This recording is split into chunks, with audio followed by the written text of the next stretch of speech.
If you've been around the channel, you may know that this is definitely debatable. The guy for Japanese One Piece TCG that is English. My whole channel is based around talking about the Japan Championships, right? So with OP10 releasing today in the East, I'm going to give you kind of a predictive tier list, or what a lot of people, at least in the East, are talking about and expecting when it comes to the OP10 meta. But let's lay down some ground rules.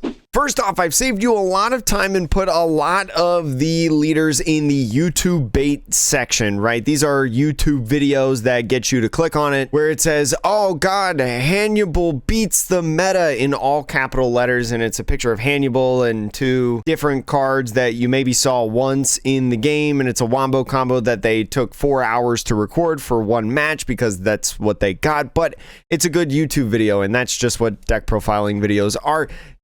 Your favorite leaders probably in this list. My favorite leaders are in this list in the red yellow Sabo and the red black Sabo, so I'm with you on that one. I've also saved you a little bit of time in the tier 3 local warrior list. This is basically like, these are decks that are gonna win, but I wouldn't expect them to win like a regional or a Japan CS or anything like that. I'd be shocked if they made top 32 even in a regional or Japan CS. These are usually the top contenders for YouTube bait. It's like the premier YouTube bait decks. We also have tier 2, which is good and viable leaders. Wouldn't be surprising to see these make day 2 in Western regionals or in top 16s of the Japan Championships. Could be popular as well, depending on the triangular meta that may happen, right? A really good example is like Bonnie in the OP10 set, right? Bonnie got really good once the triangle moved around to black yellow Luffy, right? Bonnie making the top 4 in the Hyogo Championships if you didn't see that on the channel. The tier 2 decks I could see winning any sort of championship of any kind. It's a very, very good deck. It's gonna be a popular one. And then tier 1 deck is what I would say are the best decks, right? I personally don't believe that there's a tier 0 deck within this format, but I do think that there's a couple decks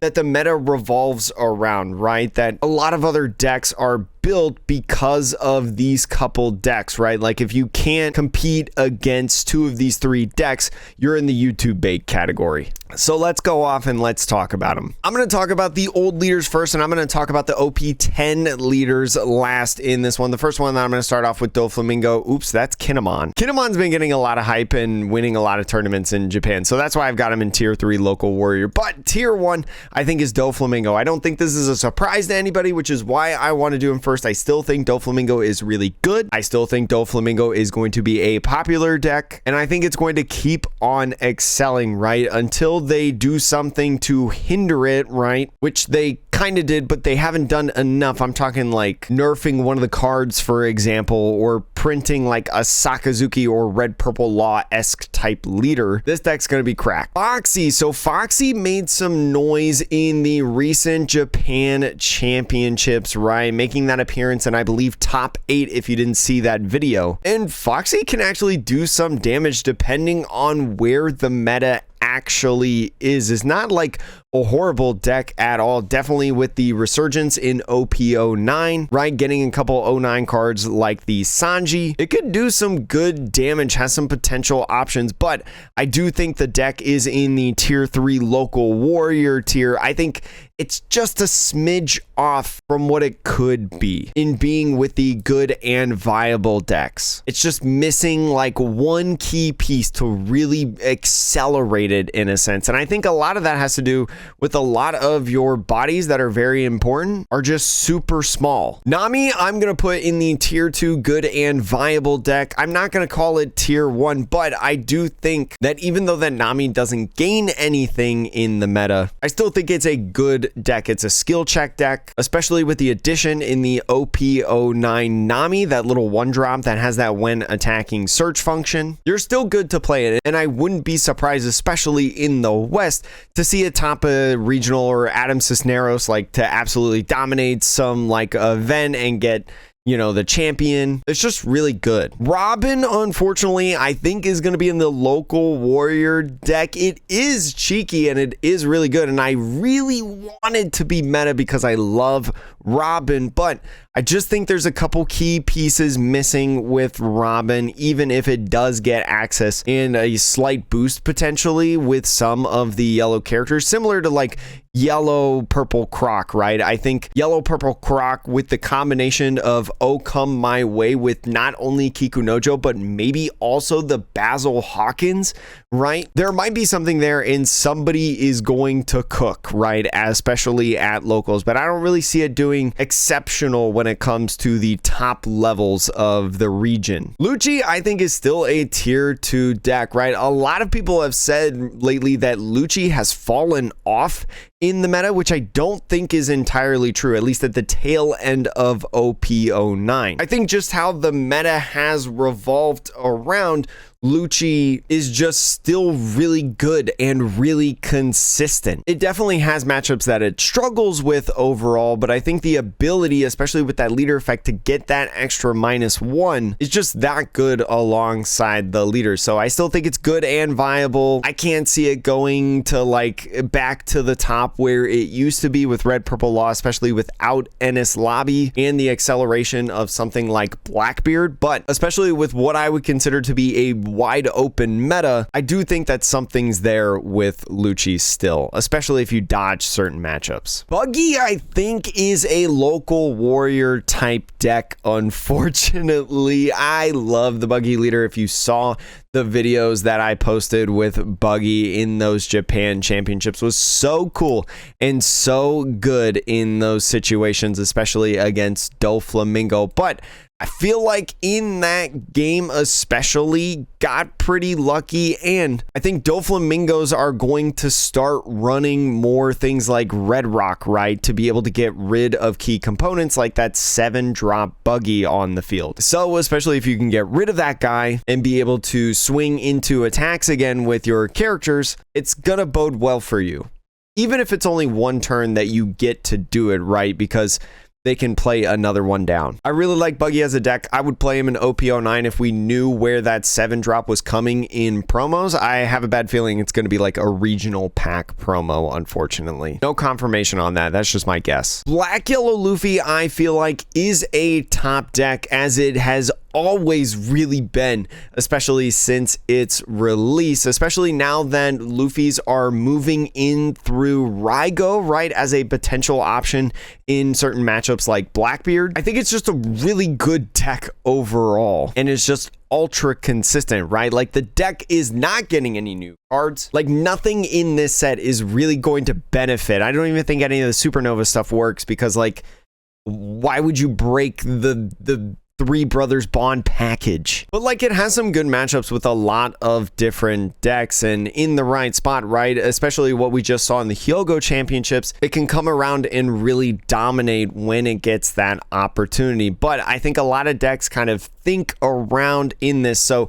although I'm not ranking these in the categories, right, I think that this is kind of the tail end that's kind of fluttering between tier 1 and tier 2, but I do think it's a tier 1 deck. I definitely think, like, especially if you have a good pilot, this deck is so good. Bonnie, I think, continues to also be a tier 2 deck, especially as a counter usually to Black Yellow Luffy, just being the premier green deck overall, right? We continuously see it be so strong with so many of its different big bodies that it can put on the field, and especially with a card like Cavendish, right? Cavendish, arguably one of the best green cards in the game. One of the other leaders that we're going to talk about later is playing that card as well, and which is why I think you should buy your Cavendishes.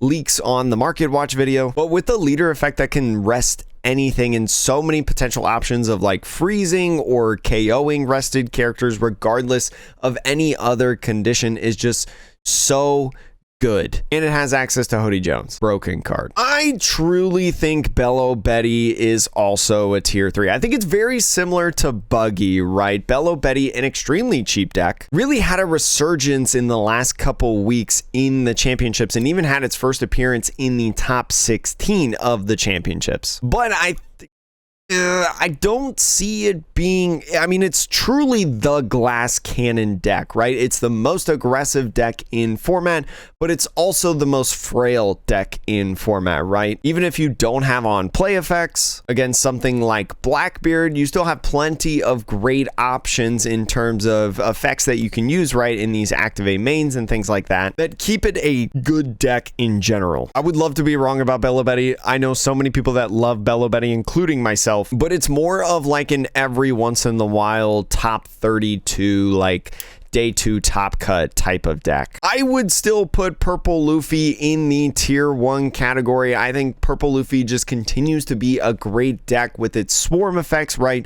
Gum Gum Giant is an absolutely cracked card that takes the deck to another level, especially as well getting that Sanji in 09, and especially because I think the Straw Hat package, especially with the starter deck, continues to make this really good. And even if it's just like one card, right, that makes a difference within this deck that's printed in a set, I think that one card is going to have a ton of value, especially because we know that this deck plays other cards that are not Straw Hat type crew, right? Especially that OP10 Charlotte Linlin. It's a Big Mom Pirate, but it's played in this deck, even if it's like a 2 of, right, that we traditionally see in the OP09 format.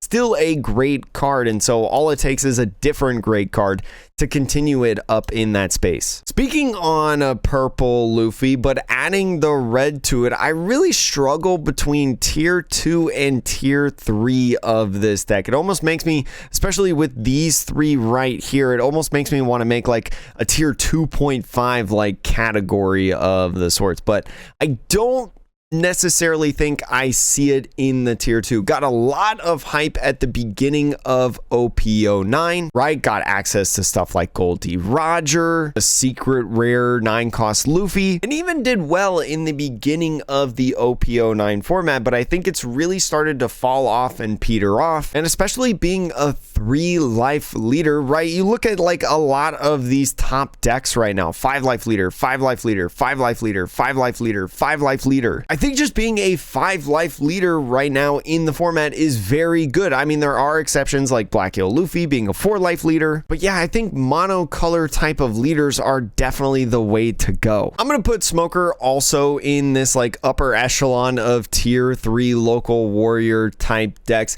It's so close to being in the tier 2 good, but in my honest opinion, like I don't think it's better than Lucci, and I don't think it's better than Blackbeard. Spoilers, Blackbeard is going to be in a higher tier than Smoker. I don't think that surprises any of you. Smoker, I feel like just missing one key piece. I think it's just too dependent alongside the Tashigi. Like, I feel like Tashigi is the make or break in this deck, and it is searchable, right? Because you are Navy and you have like brand new and stuff like that, and Sengoku draws cards, but it feels a little difficult at times, especially when your opponent just starts getting really, really tall and you can't activate that 0 effect. Anel, I feel like, is a tier 2 type deck, but it's in the lower end kind of teetering range of tier 2. Similar to Nami, I think it's a skill check deck, right? If you don't know how to play against it, like there are decks around here that if you don't know how to play against it,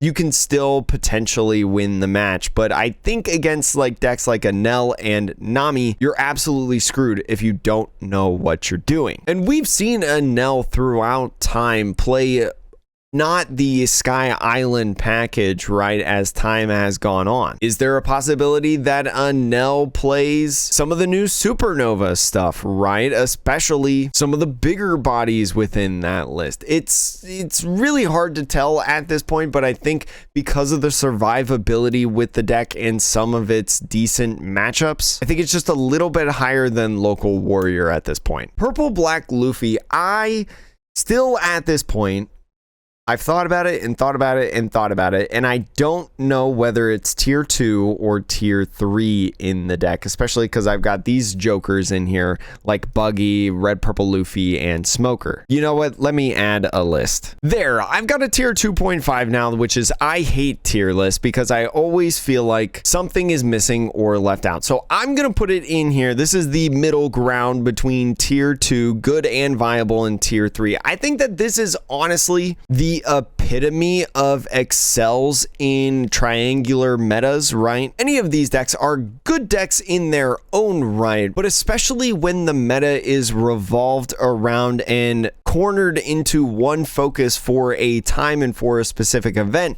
you're going to see these decks pop off in the game. And by pop off, I mean like make top 8s, 16s, maybe not win the, maybe win the event. Black Purple Luffy is a good deck. I think it's a little awkward at times, and in comparison to like the Luffy, like you have to put 2 Dawn back in order to get 2 Dawn back, whereas the Luffy, you're always ramping. So they're slightly different in effects, but you get to abuse the 8 cost Gecko, which is pretty doggone good. So it's a tough decision. Now I am much more comfortable putting Shanks inside the tier 2 list. I think Shanks is a really good deck. I think Shanks is a ton of fun. Shanks is so close to being a tier 1 deck alongside the black yellow Luffy, right? Especially when we see top level players excel with it at different events. It hasn't had the appearances within like the top 4. It feels like a lot of times when we see it in the tournaments, it's very unlucky, right? Like it's definitely a bricked up hand, or it just hits the worst matchup possible, or something of the sorts, or the direct counter. But I think Shanks is going to be something that you're still seeing around in OP10 and still doing super well. Marshall D. Teach, tier 1 deck. I think even before in OP09, this was a tier 1 deck. I was definitely really afraid when this leader first got announced and came out. I was like, oh my gosh, is it going to be able to like draw enough cards? Is it going to be able to sustain the on-play leader effects? But the Japan Championships have showed me that this deck very consistent, but also especially with stuff like the stage, right? With the good pilot, because the deck is super difficult to pilot, you can really make that balance. And now with the 5 cost Kuzan, right, that card is nuts. And even as well, it gains that 6 cost liberation event. I don't know if it's included in the deck, but it's another like good option within the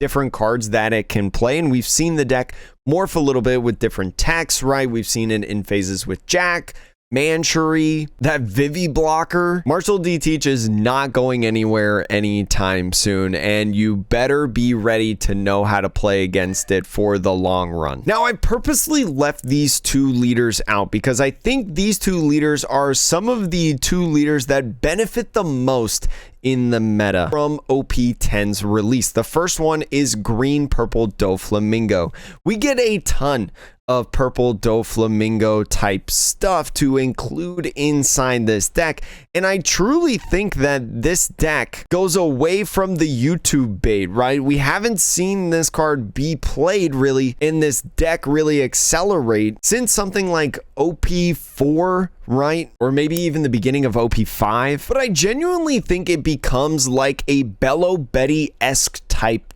deck, right? If the meta shifts around to a specific spot, I think you'll see a lot of players try this, pick this up, and excel through with it. I'm not going to sit here and say that Doflamingo is going to be insane. You're going to see it everywhere. It's going to top 16 in 3 spots every single tournament. But I genuinely believe that the deck does get better, and I think it's better than something like Perona, Katakuri, definitely the Kinemons that we're seeing. It's just a really interesting spot. And the last one I have is Rebecca. So Rebecca is really tough. Rebecca, being a leader that can't attack, is really debilitating, especially if you're playing against decks that stop on play effects, or really do a great job in controlling your board, right? I'm thinking like Lucci. Bonnie has really good potential to control the board.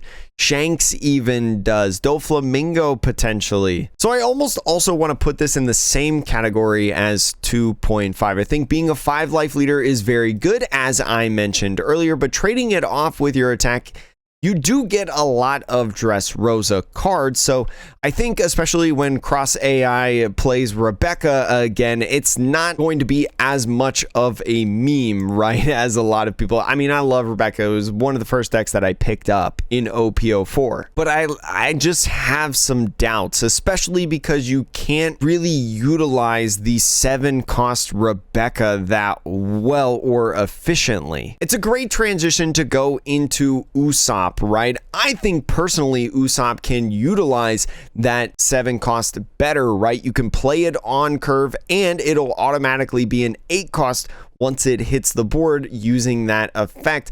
I actually think Usopp's going to be a tier 2 deck. No, I think Usopp's going to be in the upper echelon of tier 2.5. I've changed my mind. I think it's going to be better than Rebecca. I think if you're going to play a blue-black Dressrosa type leader, you play Usopp. It still has the potential to draw cards, but giving your characters an addition in cost is so nice, right? We saw it with the surge that the Europeans had of starter deck 14 Luffy, where that plus advantage just worked really, really well in certain matchups like Rob Lucci. Even could have some good effects alongside like Marshall D. Teach. Do I think it's going to be a great deck? I don't really know. I do think it's kind of crazy that you can play that 7-drop Rebecca and immediately do that 7-drop 9,000 power Kyros. Is that how you pronounce it? There's just really good possibilities inside this OP10 leader, and I'd love to be wrong about it, trust me. But I don't really see it being the craziest thing ever. I also think Caesar Clown is trash. I think being a 4,000 power leader is so difficult, and if you've seen my OP10 deck list video, I did a deck list for each OP10 leader that I've been seeing in Japan and stuff like that. It's just really tough with this leader, right? It feels like you don't have a lot of great synergies inside the deck. Punk Hazard, not really a great typing at this point, doesn't have a ton of support. There are definitely some good cards inside of it, but I don't think it's exactly there. Sugar, I'm also going to put in the category. Sugar is just a little bit too defensive, I feel like sometimes. Like you're too reliant on effects. The difference between Sugar and Doflamingo, right, is the Doflamingo is the premier deck that loves those events because of the restand right effect. There's great 2-cost events like Pug Gibson and Spiderweb that you can utilize that have so much good value within the deck, whereas Sugar just, it doesn't have stuff that really feels the same sometimes. I think Sugar has the best chance to be a local warrior deck though, between that and Caesar Clown for sure. The Eustace Captain Kidd, I think, is a tier 2.5 deck alongside Usopp. I think that the combos that this deck can do, right, giving stuff blocker, especially when you have the ability to give something like Basil Hawkins blocker, does have some really cool synergies and some really cool combos that you can utilize within the deck. I think though that the deck's like main strategy is just trashing your opponent's life in comparison to like actually hitting life and like being aggressive. So I think a lot of times like you can just get out tempoed in some situations. I still think it's going to be a good deck and I still think we'll see it from time to time, but it's just really, it's just missing one thing. It's like the prime example of like an introductory typing right yellow supernova package, but it's just missing, it needs another set. I think personally Smoker is going to be a tier 2 deck. I am fully convinced if you saw my tweet on the combo that I can have with 9-cost Zoro, I think the deck is good.